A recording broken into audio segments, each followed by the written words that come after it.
இந்த மாதிரி காய் வறுத்திங்கன்னா நல்லா ரசம் சாதம், மோர் சாதம், தயிர் சாதம், வெறும் சாம்பார் சாதத்துக்கு ரொம்ப சூப்பராக இருக்கும் இந்த கிழங்கு. நீங்கள் ஒரு வாட்டி ட்ரை பண்ணி. இது சேனக்கிழங்குன்னு சொல்லுவாங்க, கருணக்கிழங்குன்னு சொல்லுவாங்க. இது இன்றைக்கி நம்ம எப்படி வறுக்கலான்றதை பார்க்கலாம். இதை நல்லா கட் பண்ணிவிட்டு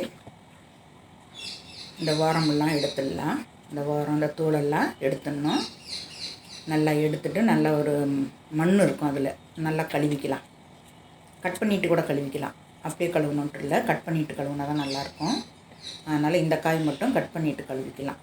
இந்த வாரத்தில் இருக்கிறதெல்லாம் காஞ்சி போனது எல்லாத்தையும் எடுத்துடலாம். நம்ம கட் பண்ணி 2 நாள் வச்சுருந்தோம்னா கூட இந்த மாதிரி காஞ்சி போயிடும். கடையில் கூட அந்த மாதிரி சமயத்தில் கிடைக்கும்.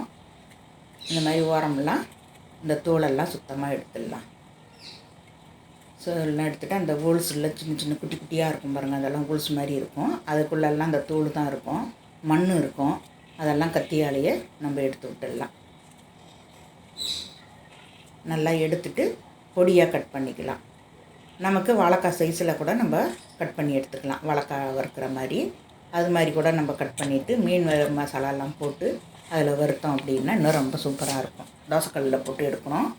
நான் இன்றைக்கி வாணலில் போட்டு தான் நான் எடுக்க போகிறேன். இந்த மாதிரி நான் சைஸாக கட் பண்ணிக்கிறேன். ஸ்லைஸாக கட் பண்ணிவிட்டு இந்த மாதிரி பொடியாக கட் பண்ணிக்கலாம். இந்த மாதிரி ஸ்லைஸாக கட் பண்ணி கூட நம்ம வாணலில் போட்டு நம்ம வறுத்துக்கலாம். அது கொஞ்சம் வேக வைக்கணும், குக்கரில் போட்டு வேக வச்சுக்கணும். இந்த மாதிரிலாம் கட் பண்ணினோம்னா அவ்வளோ பெருசுக்கே வேணும் அப்படின்னா குக்கரில் ஒரு கொஞ்சம் நல்லா வெந்ததுக்கப்புறம் அதுக்கப்புறம் நம்ம தோசைக்கல்லில் போடலாம் மசாலா தடவி. நான் இப்படியே டேரெக்டாகவே நான் இன்றைக்கி போட்டுருவேன். வேக வைக்காமல் அப்படியே வாணலில் போட்டுடலாம். எண்ணெயிலேயே வேகணும், அப்போ தான் நல்லாயிருக்கும். நல்லா பொடியாக கட் பண்ணிவிட்டு கழுவிக்கலாம். ஆனால் கட் பண்ணிவிட்டு தான் கழுவணும் இந்த காய் மட்டும், இல்லைன்னா ரொம்ப கரகரன்னு இருக்கும். நாக்கெல்லாம் ஒரு மாதிரி இது இருக்கும். சில காய்கள் அந்த மாதிரி இருக்கும், சில கிழங்கு அந்த மாதிரி இருக்காது. இந்த கிழங்கு அந்த மாதிரி இல்லை, கரகரன்ட்டு இல்லை, கரகரப்பு இல்லை. இல்லைன்னா கட் பண்ணும்போதே கையெல்லாம் அப்படியே நம்மன்னு அப்படியே அரிக்கும். நான் வாணலில் ஒரு 2 டேபிள் ஸ்பூன் அளவுக்கு எண்ணெய் விட்டுக்கிறேன். கொஞ்சமாக கடுகு போட்டுக்கிறேன். எண்ணெய் காஞ்சிடுச்சு. கொஞ்சமாக கடுகு போட்டுக்கிறேன். கடுகு போட்டு கொஞ்சோண்டு இஞ்சி பூண்டு பேஸ்ட்டு போட்டுக்கலாம். வேறு எந்த மசாலும் தேவையில்லை. நம்ம ஒரு 1/4 டீஸ்பூன் அளவுக்கு இஞ்சி பூண்டு பேஸ்ட்டு போட்டுக்கலாம். போட்டுட்டு காயை நல்லா கழுவிட்டேன். 2-3 வாட்டி கழுவுன காயை அதில் எடுத்து போட்டுக்கலாம்.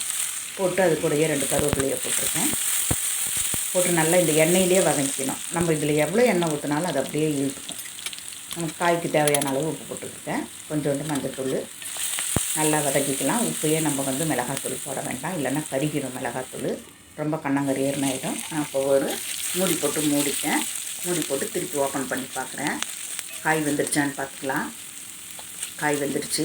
எண்ணெயிலே தான் வேகணும். அது முறுமுறுன்னு வேணும்னாலும் நம்ம எடுத்துக்கலாம், இல்லை நமக்கு சாஃப்டாக வேணும்னாலும் சாஃப்டாகவும் எடுத்துக்கலாம். ஆனால் தண்ணியை விடக்கூடாது. நல்லா வெந்துருச்சு பாருங்கள், நல்லா சாஃப்டாக வெந்திருக்கு. இந்த டயத்தில் நம்ம மிளகாய்த்தூள் போட்டுக்கலாம். நான் 1/2 டேபிள் ஸ்பூனு மிளகாய்த்தூள் போட்டிருக்கேன். உங்களுக்கு காரத்துக்கு தகுந்த மாதிரி போட்டுக்கலாம். நல்லா வதக்கி விட்டுக்கலாம். எண்ணெய் அவ்வளோ எண்ணெய் இழுத்துடும். நம்ம தண்ணியே விடலை இல்லையா, அதனால் எண்ணெய் எல்லாம் ஃபுல்லாக இழுத்துரும். ஃபுல்லாக இழுத்துச்சு. அந்த எண்ணெய் ஃபுல்லாகவே குடிச்சிடும். இன்னும் எண்ணெய் விட்டுனாலும் இழுத்துக்கும். இப்போ நான் வேறு பாத்திரத்துக்கு ட்ரான்ஸ்ஃபர் பண்ணிக்கிறேன். இந்த வீடியோ பிடிச்சிருந்ததுன்னா லைக் பண்ணுங்கள், ஷேர் பண்ணுங்கள், சப்ஸ்கிரைபர் பண்ணுங்கள், மறக்காமல் பெல் பட்டன் அமுக்குங்க. எப்படி இருக்குன்றதை நீங்களும் ஒரு வாட்டி செஞ்சு பார்த்துட்டு கமெண்ட் பாக்ஸில் சொல்லுங்கள். தேங்க்யூ ஃபார் வாட்சிங்.